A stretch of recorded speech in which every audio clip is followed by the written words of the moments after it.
Shut the Front Door, a podcast from Infinity Hydration and Wellness. Join us for holistic health and wellness talk designed to help you feel better emotionally, mentally, and physically. Time to dive in. Mic check 2, 3. I'm different like Bloopy, and my girls be half naked like Betty Boopy. Welcome, y'all. Let her start. So I think boundaries is like a perfect topic right now, and how we set boundaries. Wheezy doesn't have boundaries. And whether or not boundaries are healthy or not. Yeah, I'm here for it. So you said to me today on the way back from Hobby Lobby about setting boundaries for other people. And then we had a brief little discussion on it. Yeah. I don't know, Dom, what do you think? Are boundaries more for ourselves or other people? Ourselves. Absolutely. I feel like, yes, it's for ourselves, but I think I go in with the intention that they will get something from my boundary. Like, my intention behind my boundary is, yes, for myself, but I hope that they can internalize and be like, okay, but why did this happen? Like, are they mature enough mentally? I don't know, but it's still in my heart of hearts that I hope that they can get something out of a boundary. I know we want the best for all the people. Yeah, for sure. That requires them to be self-reflective. Yeah. Why don't you tell everyone what a boundary is? Because full disclosure, 3 years ago, I never heard the word in my life in that context. And everyone in my therapy group thought I had something wrong with me. Yeah. And they were like, you don't know what a boundary is? I'm like, no, I don't. I didn't grow up. I had a family that was in your face. Like, what's a boundary?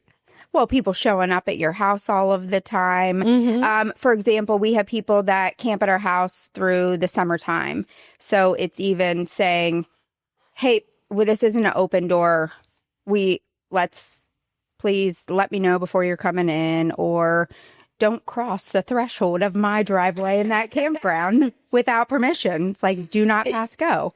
Other ones, I am such at fault. I don't know if it's a good thing or a bad thing sometimes. I'm such a giving spirit. Mm-hmm. And people take advantage of it tremendously and walk all over me for that.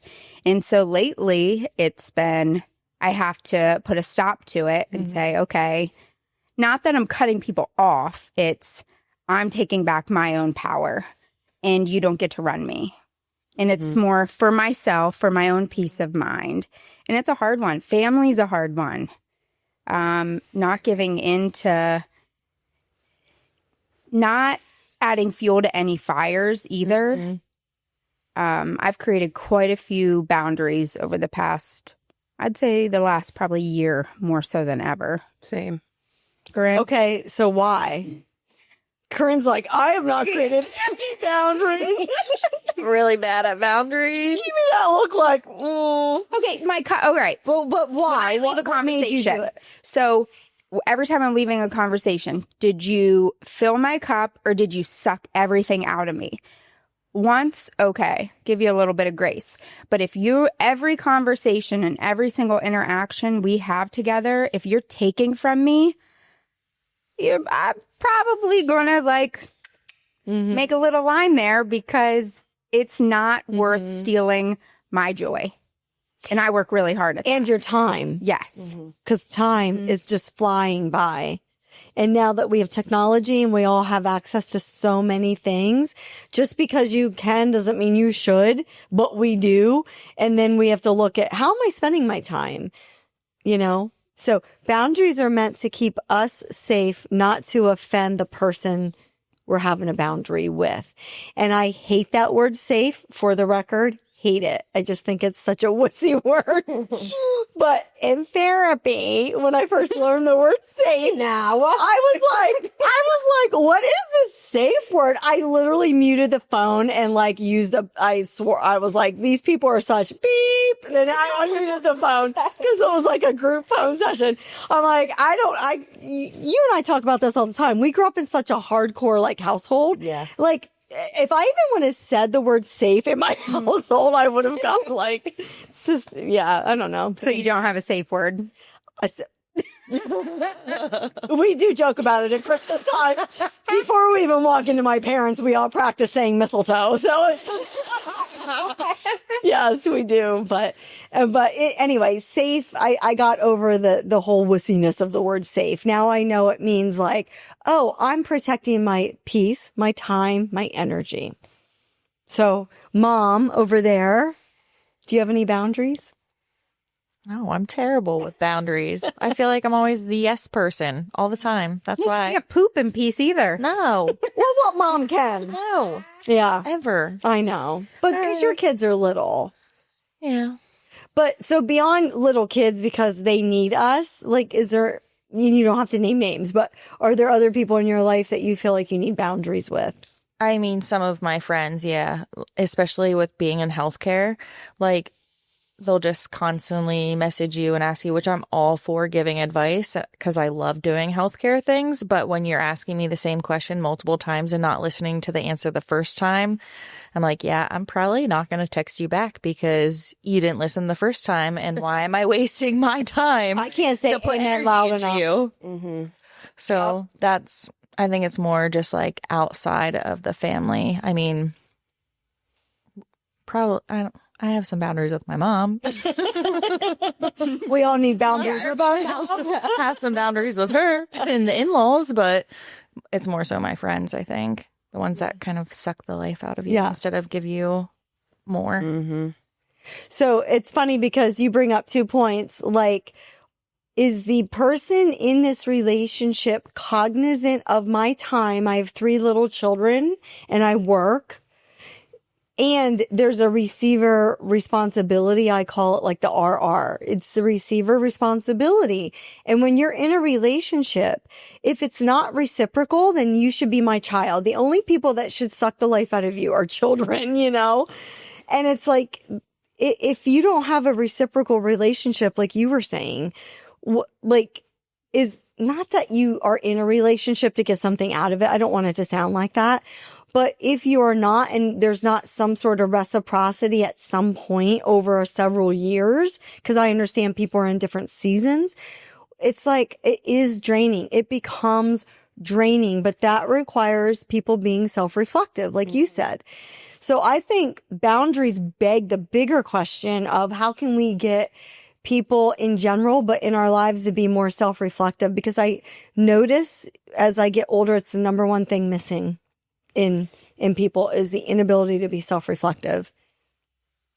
Yeah. And that's the patient that came in today who was like, I am not a receiver. I'm a giver. I'm a giver completely. I don't receive anything well. And I'm learning how to be a receiver. Mm. I feel like coming from the giving standpoint where it's, yes, my downfall sometimes, I leave conversations at points and I question myself, did I add or take away from their cup? Like, did I give anything to them or did I suck it completely out of them?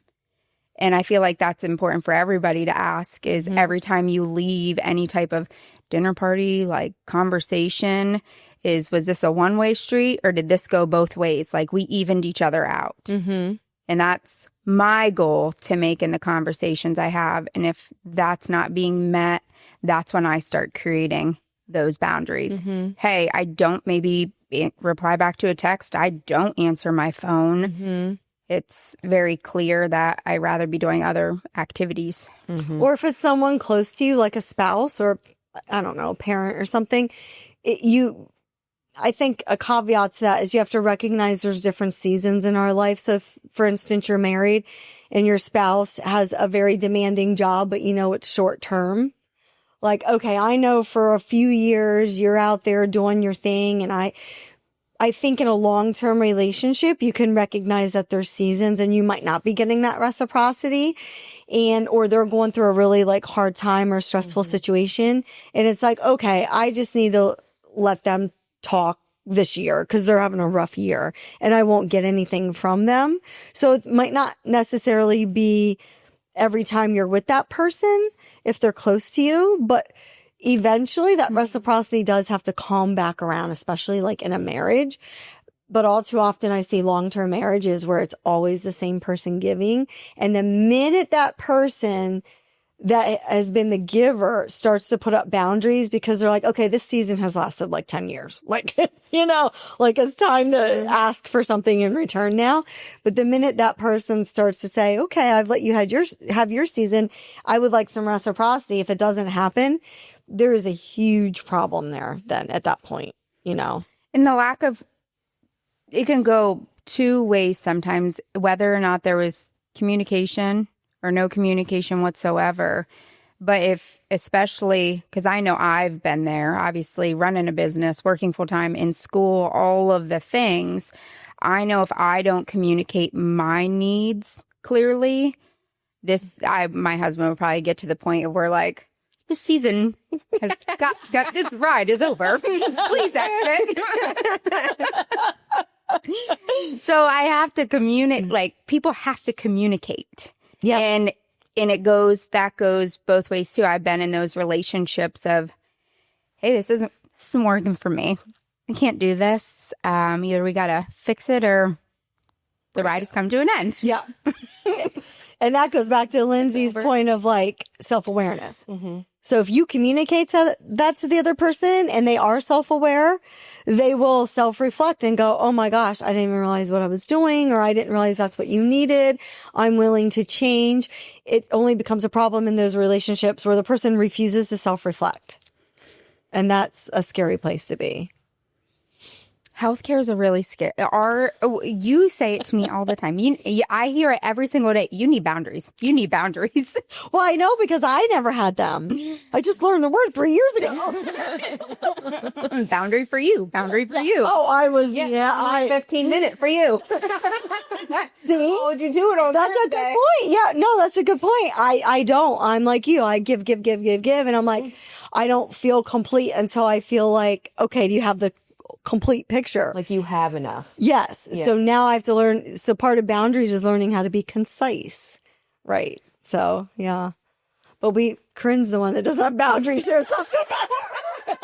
She's like, take the spotlight off. It wasn't me. Spotlight off of me. I don't know. Once you make one, you're like, I'm going to do more of these. I know. It feels good. Corinne, try it. Like once you do one, you almost get addicted to it.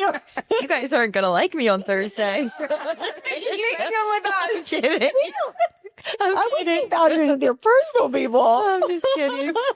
We're your people. Don't you forget it. It does feel good though. You get addicted to it but then it's like, I always use the I was talking to you about this, like my little sandwich theory, because you don't want to hurt anybody. So I'm always like positive, boundary, positive. This is what I love about you, but this is why I need my boundary. But then you end it with something positive instead of just going at somebody and be like, listen, you give me nothing. Like, I'm so sick of you. Just stop talking to me. You don't want to do that. Like, obviously. So it's like, I love what this X, Y, and Z about our relationship. But this is why I need a boundary. It's about me. It's not about you. And then end with something positive, and hopefully they take that well. But I just had to do it last week. 3 people. I was so sick last week. I don't know what happened. I had like a stomach thing. And so I was in the middle of being sick and it was nighttime and I had 3 people coming at me and one of them was a patient. And I'm like, it's 10 o'clock at night. I really don't need to know your personal issues. But so when you're sick, you're very short, like you're not as kind. So I was just like at the end of my rope and I kind of, and my cousin was one of them. She was like, wow, that was a lot. I'm like, yeah, it was a lot because you're a lot. I'm just like, and then I felt bad. And I'm like, what? But it's true. It's like, like you said, like they know what business we're in. And it's like, would you call your attorney at 10 o'clock at night when they charge $200 an hour and ask them attorney questions? I think not.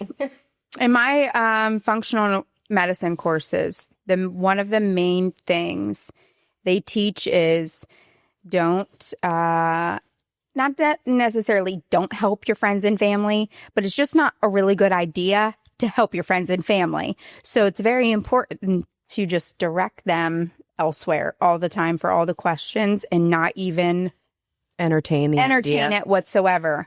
Because really, nobody close to me actually listens to me. No.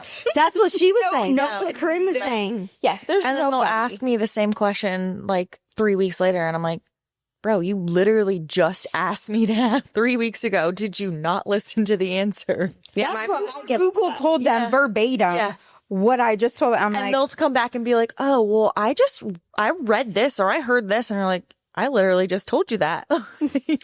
And that goes back to receiver responsibility. That's my biggest pet peeve too. Like, I don't mind helping you the first time, but if your follow-up text is, well, what do I blah, blah, blah. And I'm like, if I have to go scroll up and find my text and circle it in red, that means I said it and you didn't read. I hope she does that to you one day. No, I do that to her. I'm like, remember that time? And it's right there and it's not there. When did you do that to me? For what? I can't say it on the phone. It's going down after we hit the top.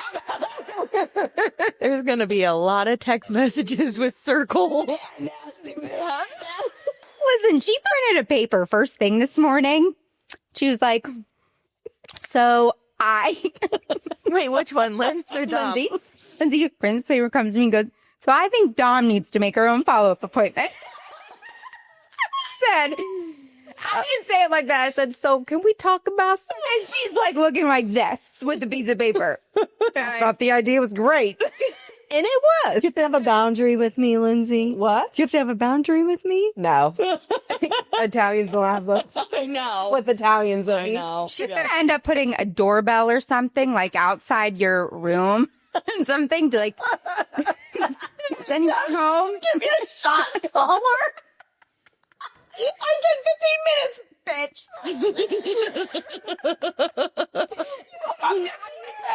Stop talking. I'll be in there like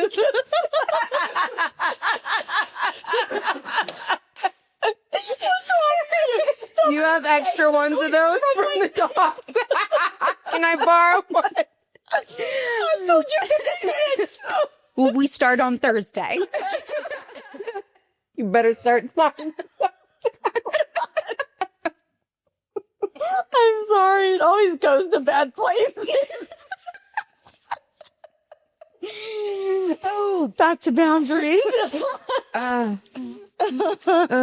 Okay, so who has advice for if you, let's say, hypothetically, let's give a situation. Let's say you do want to set a boundary with, I don't know, make something up. Your sister, let's say. My advice is it's okay that you set a boundary. I feel like there's not enough people that know that it's okay, especially with your family, especially with them. Why do you think we think it's not okay to have boundaries?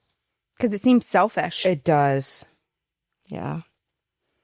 And it is not selfish at all. But I also feel like it's pegged really wrong, though. I feel like the conversation we had today, boundaries are to punish the other person.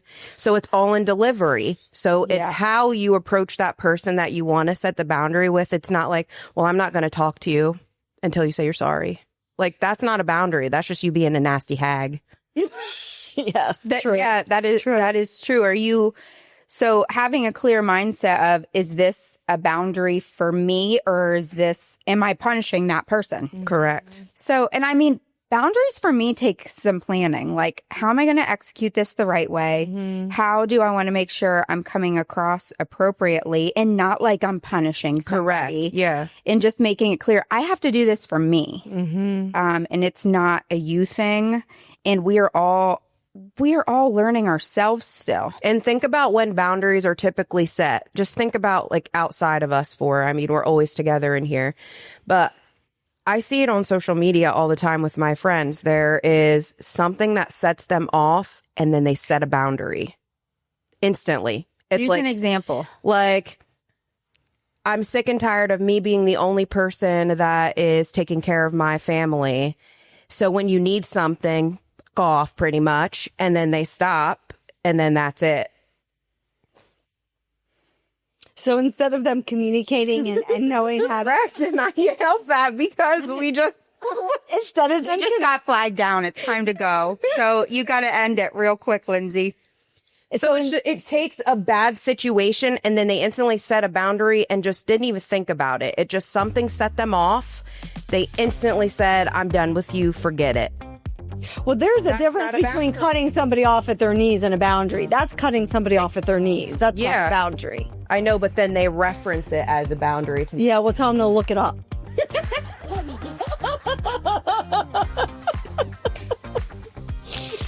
Yeah, don't use big words if you don't know the meaning. So we will continue this at a later date. Yes, we will. But for today, we have to go. Thanks for joining us on Shut the Front Door, and we'll see you later.